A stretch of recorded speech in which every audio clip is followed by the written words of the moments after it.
Πολιτών επανομής κάνει πάρα πολύ καλά και ενημερώνει και τον κόσμο για όσους δεν γνωρίζουν, και ο καθένας από εμάς πρέπει να προβληματιστεί.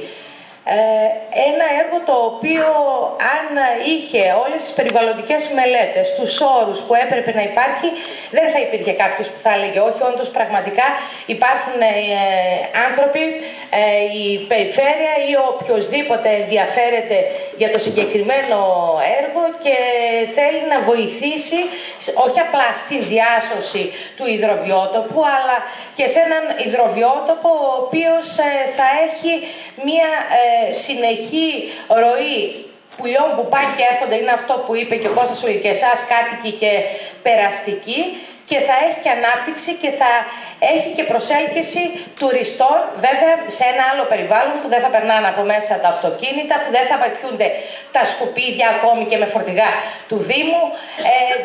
Θα έχουμε ένα περιβάλλον που θα σέβεται πραγματικά όλη τη μύτη αυτή της επανομής που είναι ενταγμένη στο Natura 2000.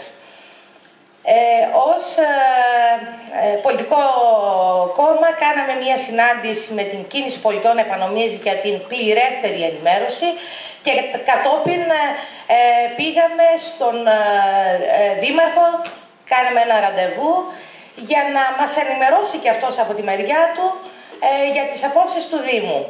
Ο Δήμαρχος, που βέβαια θεωρούσα ότι σήμερα θα είναι εδώ γιατί είναι ένα μείζον ζήτημα για όλη την περιοχή, όχι μόνο για το Δήμο Θερμαϊκού, όχι μόνο για τον νομό Θεσσαλονίκης, αλλά είναι ένα κόσμημα για τη Βόρεια Ελλάδα, αν πραγματικά θέλουμε να διατηρήσουμε το χαρακτήρα του υδροβιότοπου και με ό,τι αυτό σημαίνει.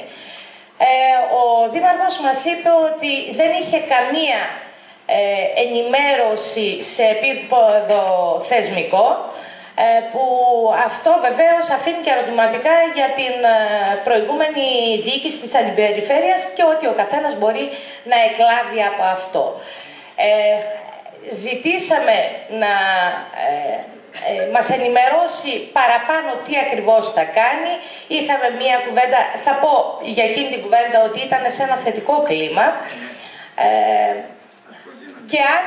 και αν θα μετακινηθούν τα σκουπίδια, θα καθαρίσει επιτέλους ο υδροβιότοπος. Εκεί είχαμε μία δυσκολία, διότι όλα είναι στα οικονομικά του Δήμου, το πετρέλαιο δεν έχουμε, πώς θα καθαριστεί. Τέλος πάντων, δόθηκε μία υπόσχεση ίσως με μέλλον, όταν θα υπάρχουν χρήματα θα γίνει η αποκατάσταση του τοπίου. Κοιτάξτε όμως να δείτε, μέχρι να βρεθούν τα χρήματα από την τοπική αυτοδιοίκηση, να γίνει η αποκατάσταση του τοπίου, αν περπατήσει το συγκεκριμένο έργο από το ευρωπαϊκό πρόγραμμα LIFE, οι κίνδυνοι είναι πάρα πολλοί. Και λέω πάρα πολύ γιατί εγώ θα πάω ένα βήμα παραπάνω. Δεν έχω ακούσει τους πρώτους ομιλητές, δυστυχώς καθυστέρησα.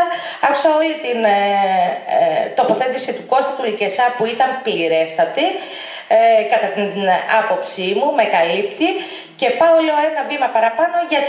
Γιατί έχουμε έναν υδροβιότοπο και γύρω από τον υδροβιότοπο υπάρχουν εκτάσεις δημόσιες οι οποίες έχουν περάσει το ΤΑΙΠΕΔ.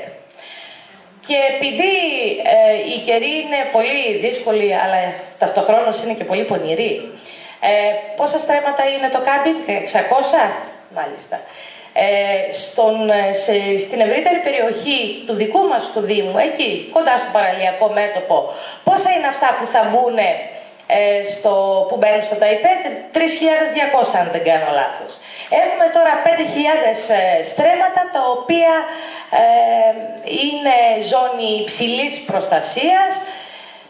Έχουμε μια λιμνοθάλασσα η οποία αντί να τη βοηθήσουμε να κρατήσει το χαρακτήρα της και να μην αλλοιώσουμε τα πρώτα χαρακτηριστικά, και δεν το λέω εγώ, δεν είμαι ειδικός, το λένε όμως όλοι οι ειδικοί, κάνουμε μια εμβάθυνση. Αυτό σημαίνει συρρυκνώνουμε το νερό και από εκεί και πέρα αναφέρθηκε. Τι θα γίνουν αυτές οι αποξηραμένες εκτάσεις? Σκεφτείτε τώρα να πάρει ο Καταριανός, επενδυτής, δεν ξέρω ποιος θα είναι, Έλληνας, και βέβαια σε μια περιοχή που υπάρχει και μια παράδοση, σε έναν Δήμο, παλιά από κοινότητα, που θέλαν κάποιοι να κάνουν γκολφ, θέλουν να κάνουν άλλες δράσεις, να τα πάρουν μέσω ΤΑΙΠΕΔ τα διπλανά, τα όμορα. Ακούω και θα δημιουργηθούν και θέσεις εργασίας, τι καλά, έτσι είναι. Για να δούμε λίγο. Τι σημαίνει, τα παίρνει ένας επενδυτής, παίρνει το κάρνι της επανομής και κάτι ακόμη και έχουμε για στρατηγικής σημασίας επενδύσεις, γιατί έτσι πάει μέσα από τον νόμο του Fast Track, έτσι πάει. Τότε μπορούμε να κάνουμε και αποχαρακτηρισμούς. Αποχαρακτηρισμούς δεν μας ενδιαφέρει αν είναι Natura 2000, αν είναι Ramsar, αφού θα γίνουν επενδύσεις και θα δημιουργηθούν και θέσεις εργασίας. Μάλιστα, πολύ ωραία. Και επειδή άκουσα και κάποιους έτσι συντοπίτες μου εδώ, επανομίτες, συμφοριανούς, συνδημότες, πώς να τους πω, που λένε ναι, αλλά και εγώ έχω χωράφι εκεί κοντά και άμα υπάρχει ο επενδυτής θα δημιουργηθεί και πραγματικά μια άλλη κίνηση. Όταν έβαλα εγώ τον προβληματισμό, γιατί μέσα τα νομοθετήματα που περνάνε λένε το πολύ απλό, ότι αν υπάρχουν εκτάσεις οι οποίες βρίσκονται σε αυτή τη ζώνη που θα μπει ο στρατηγικός επενδυτής μέσα, ο επενδυτής για μια επένδυση στρατηγικού χαρακτήρα, τότε γίνονται και αναγκαστικές απολυτριώσεις και δεν μας ενδιαφέρει ποιος είναι αυτός που έχει το χωράφι, γιατί χρήση το έχει. Και δεν μας ενδιαφέρει ένα αγρότης και η μοναδική του περιουσία που με αυτήν παράγει. Άρα, αυτοί που βάζουν στο πίσω μέρος του μυαλού τους ότι είμαστε σε αυτή τη ζώνη και το δικό μας το χωράφι θα αναπτυχθεί, κάνουν ένα πολύ μεγάλο λάθος. Η στόχευση δεν είναι να παραμείνουν εδώ οι αγρότες, αυτά. Είναι μια άλλη στόχευση η οποία λέει ότι όλο αυτό το παραλιακό μέτωπο πρέπει να πάει σε κάποιους οι οποίοι θα επενδύσουν, αυτοί θα κερδοφορήσουν. Εμείς θα βλέπουμε την παραλία που πηγαίναμε με τα τζιπάκια πολλές φορές, κάποιοι χαλάσαν μέχρι και τα σασμάν εκεί, κολλήσανε στην άμμο, όμως το συμπλέκτη ήθελα να πω, τέλος πάντων, δίσκο πλατό, πολλά πράγματα, όμως το σημαντικό είναι ότι εμείς θα βλέπουμε την παραλία με τα κιάλια και κάποιοι θα κερδοσκοπούν, θα έχουν μια τεράστια κερδοφορία όσον αφορά τις θέσεις εργασίας. Τι συζητούμε, το δεύτερο μνημόνιο 200 ευρώ δίνει. Από εκεί και πέρα, στο Γούκουσου, αν θυμάμαι καλά, από την άλλη μεριά του υδροβιότοπου είναι η ζώνη τουριστικής ανάπτυξης του Δήμου, όταν ήμασταν παλιά ο Καποδιστριακός Δήμος, είναι τα μετοχή της Αγίας Αναστασίας. Πολύ ωραία. Για δέστε τώρα τι περιβάλλον δημιουργείται.